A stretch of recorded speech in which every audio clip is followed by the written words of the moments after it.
Good morning out there in the DFS community. It's Vaughn, the Stat Man, coming into your YouTube airwaves, and welcome to the Stat Room. Woo! How is everybody doing this wonderful, wonderful evening? All right, ladies and gentlemen, so before I get into my wonderful picks, let me get into this positive word, guys. I'm going to give you guys a quick positive word, and my word is going to be on family. Ladies and gentlemen, put your phones down, and put your phones down when it comes to texting, but pick your phone up when it comes to calling. I want you to actually call your family or go see your family in person. Forget all of the other things, trying to make money, whatever. Call and spend time with your family. Ladies and gentlemen, you know that most millionaires and billionaires' biggest regrets when they're on their deathbed is they don't regret not making this deal or not buying this car. They regret the time that they did not spend with their family. That's their biggest regrets. So, ladies and gentlemen, spend time with your family. All right, I'm gonna leave it there with family, guys. All right, guys, so let's get into this video real quick, guys. So we got a nice slate on tap, guys. But let me introduce myself first, guys. I am Vaughn the Stat Man. You can follow me on Twitter at Vaughn the Stat Man. And guys, check out the website, vaughnthestatman.com. And guys, I am 12-1 in 1 p.m. only contest, guys. I am on fire. I've only lost 1 week. So if you need help in your fantasy, all my information will be in the comment section of this video. All right, guys, so let's look at the games. You got Pittsburgh at Cincinnati. Now, Pittsburgh and Cincinnati, this is going to be a very interesting game. Pittsburgh is the stronger team, but their starting running back, Connor, is out, and their number one receiver, Juju Smith-Schuster, is also out. So that puts Washington up to be one of the top fantasy options of this week. I don't like anything that Cincinnati is doing. A.J. Green has been already ruled out. And I don't like anything that Cincinnati is doing, but I do love Pittsburgh's defense.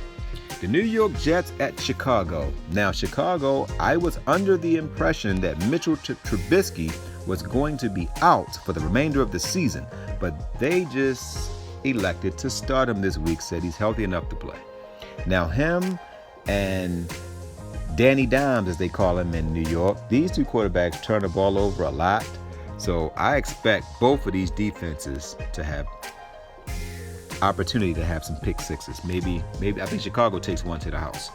Next, Carolina at New Orleans. This is going to be a run game.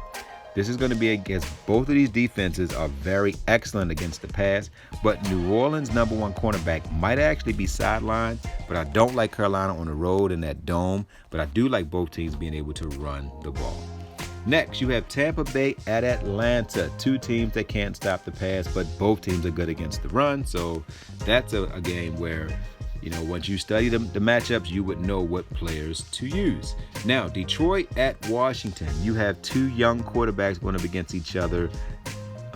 One quarterback can absolutely scramble. The other one is a pure pocket passer. Washington's quarterback, the rookie, is a pure pocket passer. Detroit's quarterback can run the ball. So I like his matchup better because I like him being able to run against Washington, and he has a couple running backs, McKissick, that can actually catch the ball out of the backfield. So I like Detroit in that matchup. Now let's break down Miami and Cleveland. This is my upset pick of the week, guys. I think that Miami can absolutely win this matchup. Everybody in fantasy is going to pick Baker Mayfield. That's going to be probably one of the highest picked players. So when I know someone is going to be highly picked, I stay away. Baker Mayfield absolutely struggles when he has pressure on him. Miami has been getting a little bit more pressure as of late. Now, they've played some stiff competition, but they have been playing better since Fitzpatrick has taken over. Look at Mayfield and look at him at home. He put up 21-17. On the road at Denver and New England, he puts up 12-17. Then he looked at versus Seattle. He puts up 22. On the road against San Francisco, a 0, and Baltimore 16. I'm staying away from Baker Mayfield. This is one of those trap games. Cleveland does not have a winning franchise. What that means is they don't know how to prepare in must-win games. If you look at Baltimore Ravens, who are, to me, is the best team in the AFC, they played Cincinnati last week. It was supposed to be a trap game. Remember a few weeks ago they played Cincinnati? They absolutely just destroyed because they have a great coach. I look at this. There's 3 factors that determines whether a team is going to be good. Also in fantasy, the GM, the coach, and then the quarterback. When I look at Baker Mayfield, their GM is not good. Their coach is not good. And Baker Mayfield, to me, is a below-average quarterback. Fitzpatrick is the better quarterback in this matchup, ladies and gentlemen, and don't get it twisted. I know this game is in Cleveland.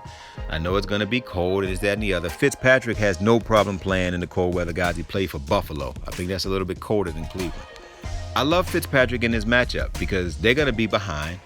But look at his last 4 games, guys. 12, 14, 23, and 13. But I'm going to show you something that I love. He didn't throw a touchdown his last game. I think he's going to go off. Cleveland is missing their best defensive player in Myles Garrett. So that means they're not going to get pressure on Fitzpatrick. He's going to have all day to throw. So I love that matchup. Now, in the running back position, Nick Chubb is going to be in the 4 horsemen. I absolutely love Nick Chubb in this matchup. I believe he's going to get a touchdown. I think he's going to have a phenomenal day. But this is the guy who I really love. Now, Balaj actually won me money last week, guys. He was in my flex. And I told people that this was going to be the week he scored a touchdown. He did. He gave us 10 fantasy points. He was really cheap last week. This is a guy that you could put in your flex this week that could absolutely win you this game. Cleveland struggles with running backs catching the ball out of the backfield. Now look, he only had 1 rush for 7 yards. But look at his catches, 6 for 51 and 8.2 yards per catch. I mean, he had 8.8 fantasy points, ladies and gentlemen. Now, if he breaks a tackle, now you add 6 points to that, which I think he's going to do against Cleveland. I think he's going to give you 15 fantasy points. And at that low price point, he's an excellent flex play. All right, guys, so at the wide receiver position, this is going to be a game where I love 3 receivers in this game. I love both teams' options in this matchup. All right, so let's go to the next game. You got Seattle at Philly. Russell Wilson is playing at an MVP level so far this year. I think he's behind Lamar Jackson. Lamar Jackson, to me, is the best quarterback for fantasy purposes. If he's playing, I'm starting him. I don't care who he goes against. If he can destroy the Patriots, he'll destroy anybody. But right behind him is Russell Wilson, and I think Dak Prescott is third in running for the MVP. Now, Philly is playing a lot better. They have actually stepped up their game. But Russell Wilson, he's just a rare kind of talent. He's going to shred Philly. Next, you got Oakland at the Giants. Let's break this game down. Now, Sam Darnold is going to absolutely have success against this team. I'm putting Sam Darnold in as my quarterback, ladies and gentlemen. I believe he's going to exploit this Oakland Raiders defense. They don't get any pressure on the quarterback, so Darnold's going to have all day to throw. And I'm going to give you his favorite receiver in Crowder. Let's look at Crowder's numbers, guys. Look at this, 16, 16, 18. That's consistency, guys. So for his price point, he gets you 16. What if he get 2 touchdowns? This is the week where I think he can get 2. All right, now let's go to the next game. Buffalo is home against Denver. I have absolutely no interest in this game, so I'm not even going to talk about that game. Now, Jacksonville at Tennessee. Tennessee has been playing much better ball since they have released Mariota of his duties, and they put Ryan Tannehill in. But I don't think they're going to have that much success against Jacksonville because the way you beat Jacksonville is to run the ball on them. So I love the running back for Tennessee. Dallas at New England. Let's look at this matchup. Okay, if you look at the quarterback position, Dak Prescott has been balling. He's had 20 plus in like 3 straight games. He has 4 straight. Don't think it's going to be a 5th. New England is going to shut the pass game down because the personnel grouping that Dallas runs is the absolute worst personnel grouping you want to go up against New England. So that's not a good matchup for Dak Prescott. The only way that they will win this matchup to me is Dak Prescott would have to run the ball about 8 to 10 times to loosen up this Patriot defense, because if you just think you're going to throw the receivers against New England, you're going to struggle. I don't think Zeke is going to have a big game. He's been held to 50 yards in 2 straight games, so I don't like Zeke in his matchup either. All right, guys, so the receivers, I don't like any one of them, but I do like Sanu. Now, he's questionable. Now, I'm not sure if Sanu is going to play, but they say he's expected to miss the game against the Cowboys.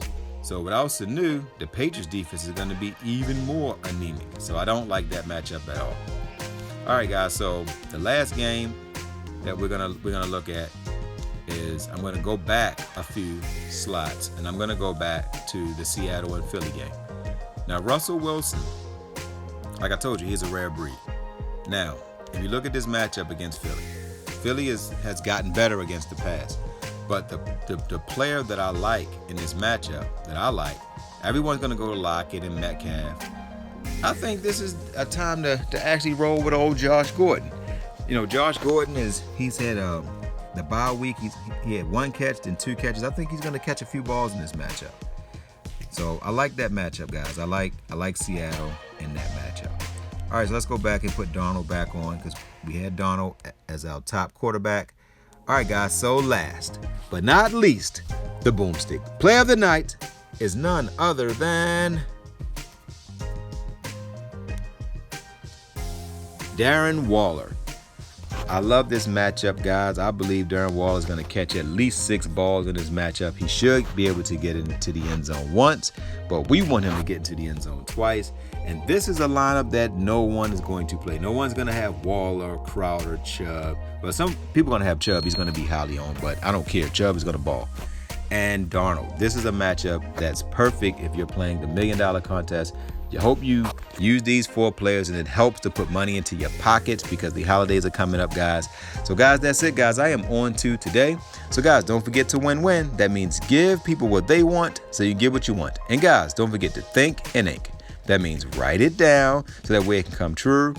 And, ladies and gentlemen, make sure you spend time with your family because in this world, sometimes your family is all you have. Love you guys.